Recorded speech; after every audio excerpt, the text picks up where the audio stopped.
What's up, y'all? My name is Devontae, and I sacrifice my time so you don't have to. Unfortunately, again, don't expect me to be animated or anything. My ribs are still killing me at the moment. I'm feeling a little bit better than compared to what I was last night or even this morning. I took a nap for like damn near the majority of the day because I'm not bedridden, but man, it really hurts. I mean, now it's a little bit better to talk and breathe, not so shallow. But, you know, it still hurts to walk a little tiny bit. So I just been playing video games on my cell phone and taking a nap throughout the day. Nice way to spend a day off, am I right? But I did get the news as far as the AEW ratings. And once again, we have to reflect off of this because last week, as you know, they had I wouldn't say substantial, because when I think of substantial, I think of something at least over 500,000.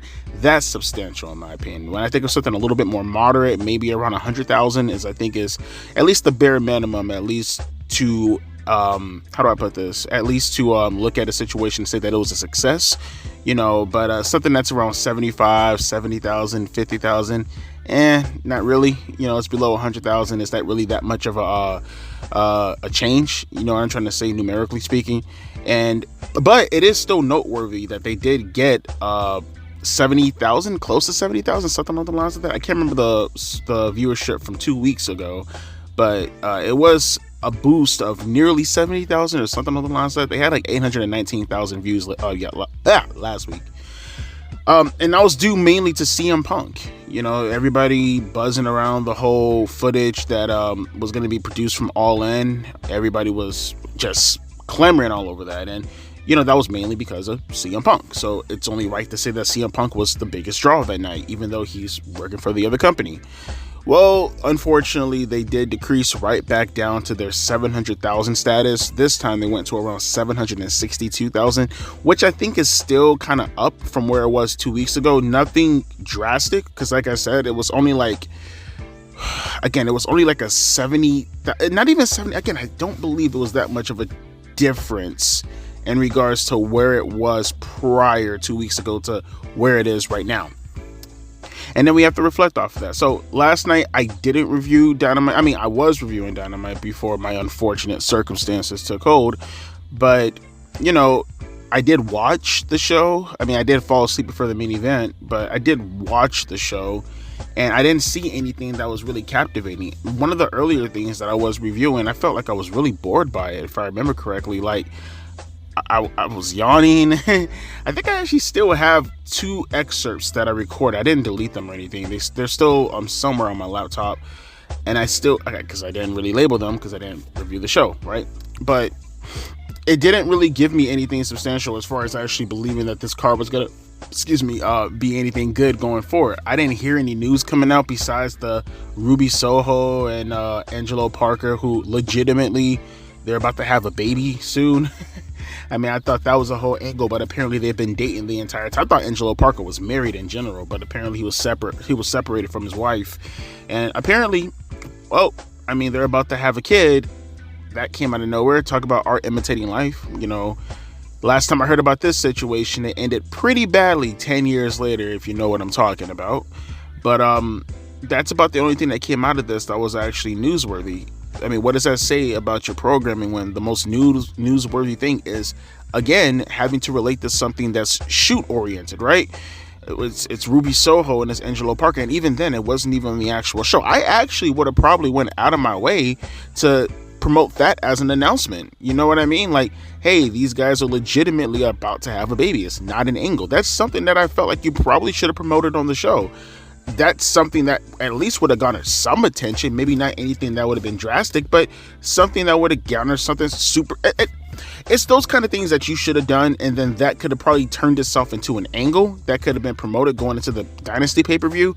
Hell, even if it's like the opening match on the card or something like that, or maybe you could have got something to deal with 2.0, and you could have promoted some more of your tag teams to go against 2.0, stemming off of this news. But instead, you put it on the aftermath for the audience. And that's the kind of stuff that I talk about, that they never really go out of their way to capture. You know, if it's not the CM Punk stuff that just seems super duper obvious to capture the attention of your audience, as far as the stuff in the Fallout the following year, in 2023 or the previous year or the previous year before that in 2022, it's stuff like this. You know what I mean? They don't make correct decisions as far as their creative is considered. They really truly think that matches is the end all be all, and not to mention not really highlighting your world championship. Now, if I remember correctly, I think I did see a report, and someone can correct me if I'm wrong. I think I did see a report of Samoa Joe and Swerve Strickland closing out the show with Joe hitting a muscle buster on him and laying out Swerve Strickland. I think the report said that he was about to attack what's his name again? I can't even think straight. The guy who does the little dance, Prince Nana. He was about to attack him before, Swerve Strickland intercepted that. Then he got laid out with a muscle buster.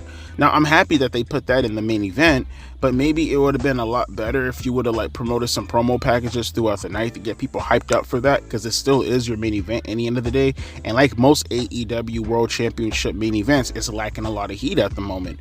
And that's not just coming just because WWE is on their high ground right now. They're rolling right now with WrestleMania and Cody Rhodes. AEW, again, they just don't take advantage of what the hell they're currently going through at the moment. There's a reason why I'm recording so many videos on AEW as of late, because they stay in the news wrestling wise, and they have yet to take advantage of any of these scenarios. And I know people talk about the whole controversy creates cash. It's just nothing more than a trademark for Eric Bischoff, but it is true. Controversy absolutely creates cash, and I feel like, I don't know if Tony Khan is afraid of it because of the backlash that he assumes he'll get on social media, but I don't see why you would think that'd be the case if you knew what you were doing creatively. Yeah, if it was cringe and you took advantage of it and you made it cringe while taking advantage of it, that'd be different. Look at the All In footage for an example. That's taking advantage of a situation of controversy creating cash, but at the same time, it's cringe because you're doing it as a rebuttal to another superstar that you got in your feelings about, who talked shit about your company last week, and you're trying to make it out as if it's actually a driving force behind a match going in a Dynasty. Rule-wise, as far as how I look at it, one may think that. I look at that and I say to myself, yeah, that's the perfect way as far as applying to a match going for it. But when you're doing it in this manner, when obviously the priority is taking place over your actual priority, which that's what it is. It's obvious. It's just a rebuttal to CM Punk more so than, actually pushing forward creative for a tag team match going into Dynasty. You have a ladder match. You have all this stuff. All this stuff, in my opinion, absolutely does make sense, and it would make sense, and it actually would be a bunch of things that curtail to it if you were actually pushing towards with the feud going forward throughout the last couple of weeks, and then this in itself could be the apex. Now, although that will still look a little bit questionable because of the timing, at least I could say to myself, okay, well, it's just one of the things that was just climaxing the feud at the end of the day creatively, right? That's not the case. You did it for other objectionable reasons, which, like I said, is objectionable, right?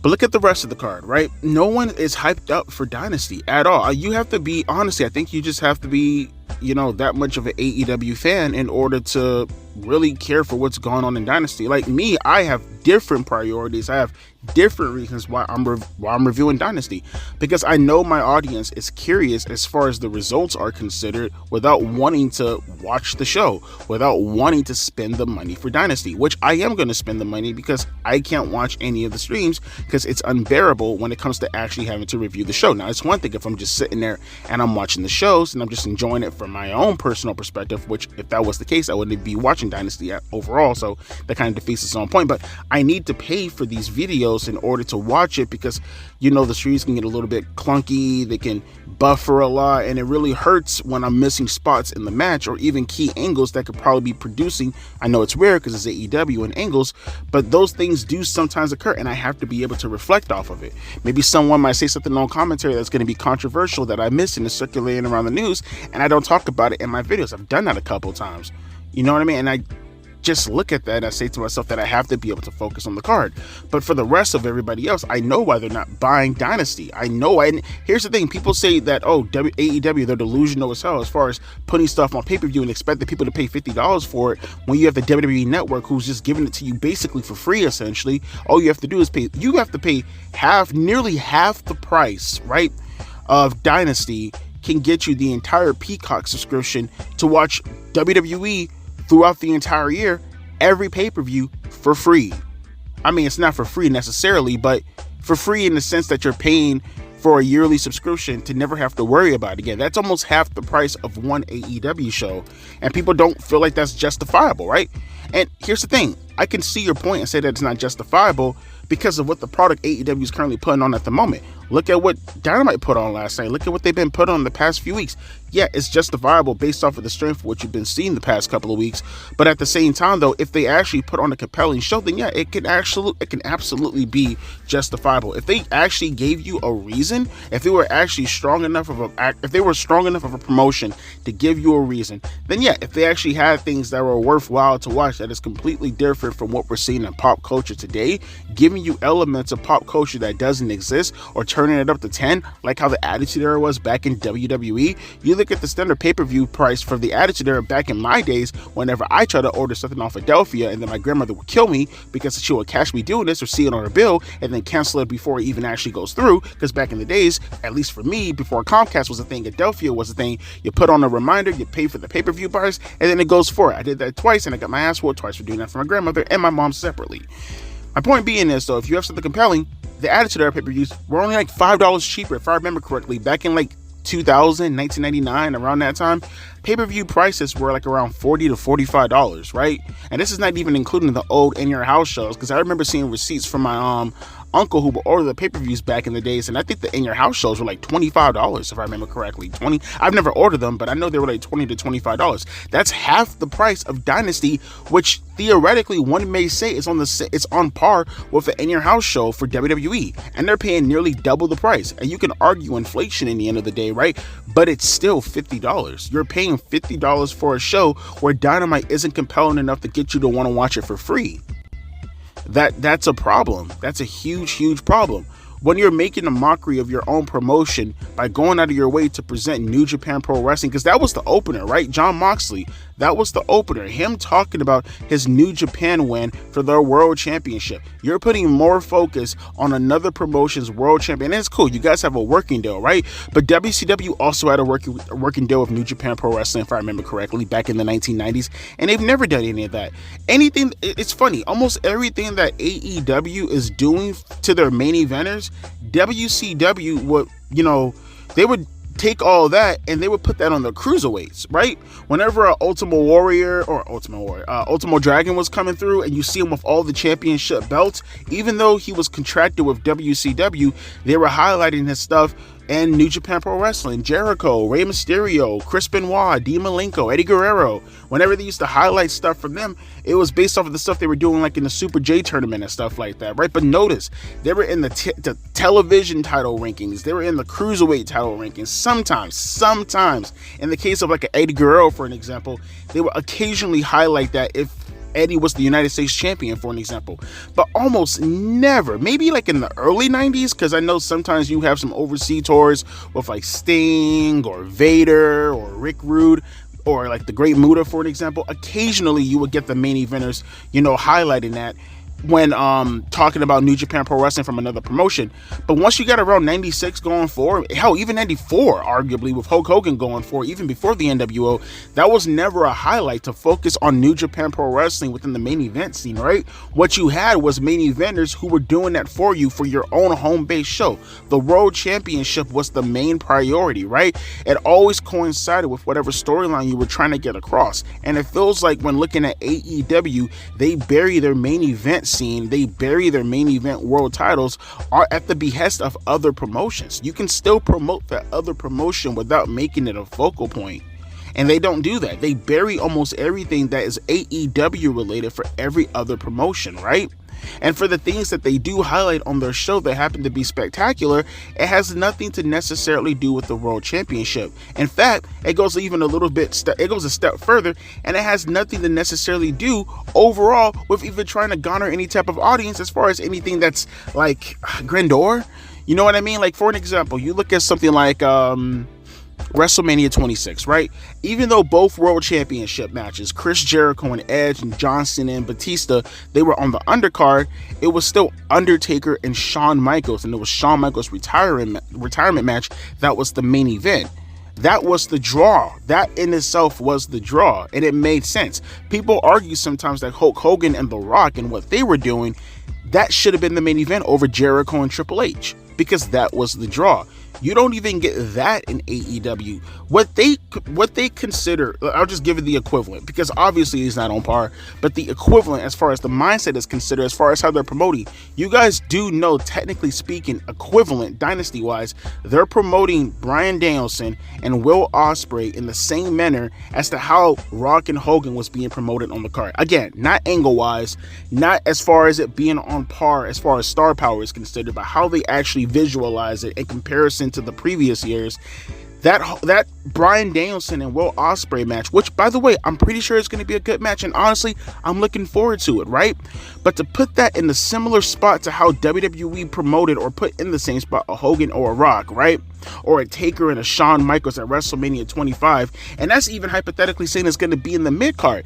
It might even main event, and again, then that's going to actually be on par with a Rock and Cena or a Taker and a Shawn Michaels at a WrestleMania 26.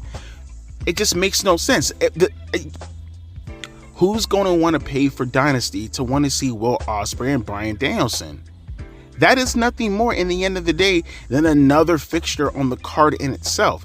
When that happens to be your draw, and you give no angles throughout the couple of weeks building up to Dynasty, never mind the World Championship match, never mind any of the promotion for any of the other undercard match, the more prominent ones like the tag team ladder match, when this happens to be your prominent fixture as far as your draw, and you're using this as a build, going throughout the weeks building up into Dynasty, how do you expect anybody to want to engage with the product?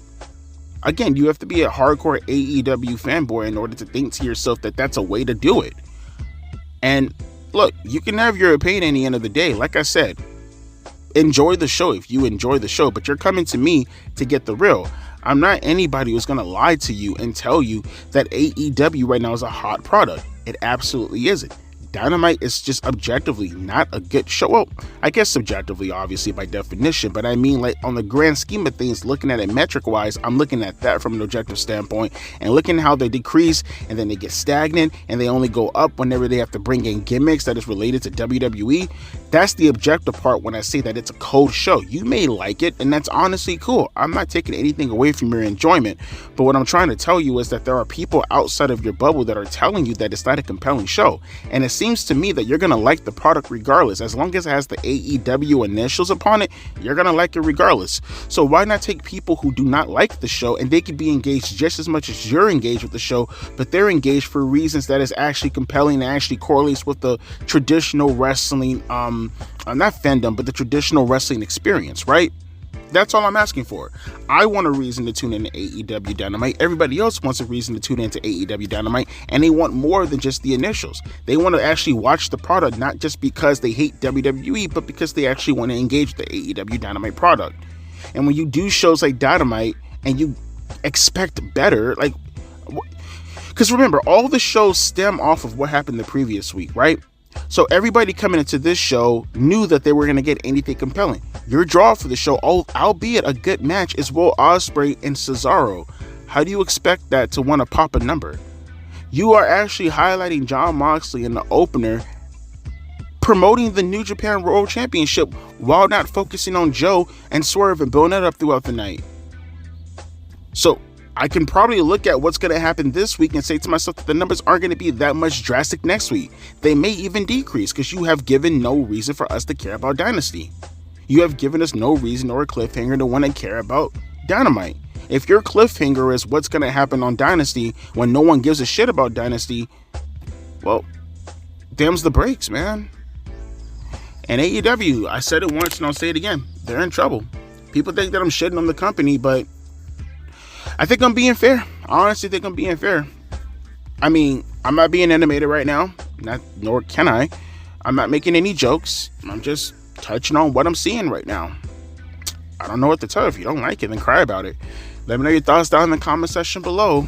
AEW still, once again, with this pattern of behavior of believing that matches are the biggest draw for the company, and them believing that short-term storytelling, or what they compel to be short-term storytelling, and the ways of just heavy match after match after match, and using the foundation and the fundamental reasoning as to why that feud is taking place and calling that an angle and saying that in itself is a story, When we say stories, we're talking about angles. We're talking about things that are playing throughout the night, things we can actually pinpoint and say that's a highlight on the show in itself. You're focusing on the abstract. You're telling me that the entire crux of Bryan Danielson and Will Ospreay is who's the better wrestler, and that in itself is the story. When in reality, what I'm talking about is the actual details that plays into that story. What are the angles that are playing into that story? What are the disputes? What are the arguments? What are the promos? What are the things that are actually inside that narrative, that story in itself that's telling me about them? What are you using? What are your tools that you're using to express why Bryan Danielson and Will Ospreay believe that one is the better wrestler? What is the actual narrative? What is playing into that? And they never do that. And then the AEW fans will tell you that in itself is a story.